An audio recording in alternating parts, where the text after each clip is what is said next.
নমো নমঃ সুপ্ৰভাতম শ্ৰীমদ্ ভগবত গীতামৃত। আজি শ্ৰীমদ্ ভগবত গীতাৰ বিশ্বৰূপ দৰ্শন নামৰ একাদশ অধ্যায়ৰ ৩৩ সংখ্যক শ্লোক। এই বিশিষ্ট শ্লোকফাকি হৈছে এনেধৰণৰ: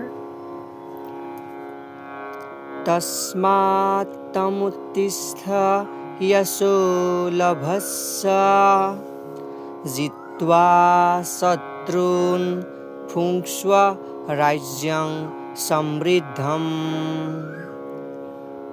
ময়ৈবৈতে নিহতাঃ পূৰ্বমেৱ নিমিত্তমাত্ৰং ভৱ সব্যসাচীন।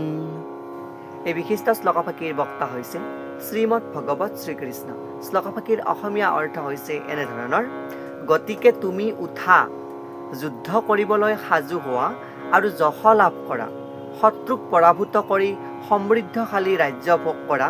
মোৰ ব্যৱস্থাৰে এই যোদ্ধাবিলাকক মই ইতিমধ্যে নিহত কৰিয়েই থৈছোঁ, আৰু এতিয়া হে সব্যসাচী অথবা অৰ্জুন, তুমি কেৱল নিমিত্ত কাৰণ মাত্ৰহে হোৱা বুলি কোৱা প্ৰসংগত সখা অৰ্জুনৰ আগত এই বিশিষ্ট শ্লোকফাকিৰ অৱতাৰণা কৰিছে।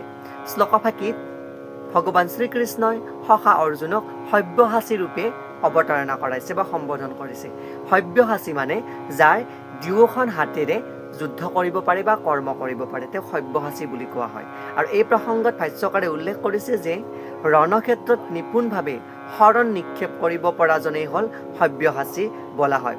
আৰু এই পদেৰে অৰ্জুনক শত্ৰুক নিপাত কৰিবৰ বাবে দক্ষতাৰে শৰ নিক্ষেপ কৰিব পৰা এজন নিপুণ যোদ্ধাৰূপে সম্বোধন কৰিছে, অৰ্থাৎ তেওঁক সব্যসাচী বুলি উপস্থাপন কৰিছে।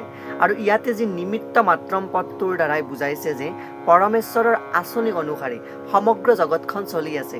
যথেষ্ট জ্ঞান নথকা অজ্ঞসকলে ভাবে যে কেনে আঁচনিৰ দ্বাৰাই এই কাৰ্য চলিছে বা এই প্ৰকৃতিক কোনে পালন কৰিছে বা ময়েই সৰ্বস্ব কৰ্তা, এইখিনি মই কৰিছোঁ, এইখিনি অমুকৰ দ্বাৰাই কৰিছে। সেয়া নহয়। আৰু এয়া সকলো যিয়ে এইখিনি বুজি পায়, উপলব্ধি কৰিব পাৰে যে ভগৱান কৃষ্ণৰ দ্বাৰাই সমগ্ৰ নিয়ন্ত্ৰিত হৈ আছে। তেওঁ সকলো নিয়ন্ত্ৰণ কৰিছে, তেওঁ সকলো আঁচনি অনুসৰি এই কাৰ্য সুচাৰুৰূপে পালন হৈ আছে। আমি সকলো তেওঁৰ নিমিত্ত মাত্ৰ। গতিকে সেই বস্তু যিয়ে উপলব্ধি কৰিব পাৰে তেওঁৱেই হৈছে পৰম জ্ঞানী। আৰু এই প্ৰসংগত ইয়াতে উল্লেখ কৰিছে যে বোধ হয় এইটো এনেকুৱাই হ'ল যে সম্ভৱতঃ এই কাৰ্যৰ যি বোধ জ্ঞান কৰিব পৰা ক্ষমতা, সম্ভৱতঃ সেই পদটোৰ দ্বাৰাই এই বুজি উঠা উচিত যে বুদ্ধিমান লোকৰ দ্বাৰাই সেই আঁচনি অনুসৰি বা ভগৱানৰ যি নিৰ্দিষ্ট কাৰ্য, সেই কাৰ্য অনুশীলন অনুসৰি কৃষ্ণ ভাৱনাৰ দ্বাৰাইহে সেই কাৰ্য বুদ্ধিমানজনে বুজি পাবলৈ সমৰ্থ হয়। আৰু এই ক্ষেত্ৰত ইয়াতে উল্লেখ কৰিছে যে এই নিয়ম অনুসৰি কুৰুক্ষেত্ৰৰ যুদ্ধখনো ভগৱানৰ আঁচনি অনুসাৰেই চলি আছে, যি কাৰ্য আমাৰ প্ৰকৃতিখন বৰ্তমানলৈকে চলি আছে আৰু অনাদিৰ পৰা অনন্ত কাললৈ চলি থাকিব। আৰু অৰ্জুনে যুদ্ধ কৰিবলৈ আপত্তি কৰিছিল, কিন্তু তেওঁক কোৱা হয় যে পৰমেশ্বৰৰ ইচ্ছা অনুসাৰেই এই কাৰ্য হৈছে, অৰ্থাৎ কৃষ্ণই কৈছে যে এই সকলো মোৰ আঁচনিৰ অনুসাৰে হৈ গৈছে ইতিমধ্যে, তুমি মাত্ৰ তোমাৰ নিজৰ কৰ্তব্য পালন কৰা, তুমি মাত্ৰ নিমিত্তহে, ইয়াৰ উপাদান কাৰণ হৈছোঁ মই। গতিকে ইয়াতে এয়াই সন্তুষ্ট হোৱাৰ কাৰণ কোনো নহ'ব নোৱাৰে। আৰু যিজনে কৃষ্ণৰ যি সম্পূৰ্ণভাৱে কৃষ্ণ ভাৱাপন্ন হৈ ভগৱানৰ দিব্য সেৱাত কামত নিয়োজিত হৈ পৰে, তেওঁৱেই এই সিদ্ধি লাভ কৰিব পাৰে আৰু ভগৱানৰ যি উপাদান স্বৰূপটোক দৰ্শন লাভ কৰিবলৈ সমৰ্থ হয় বুলি ইয়াতে ভাষ্যকাৰে উল্লেখ কৰিছে।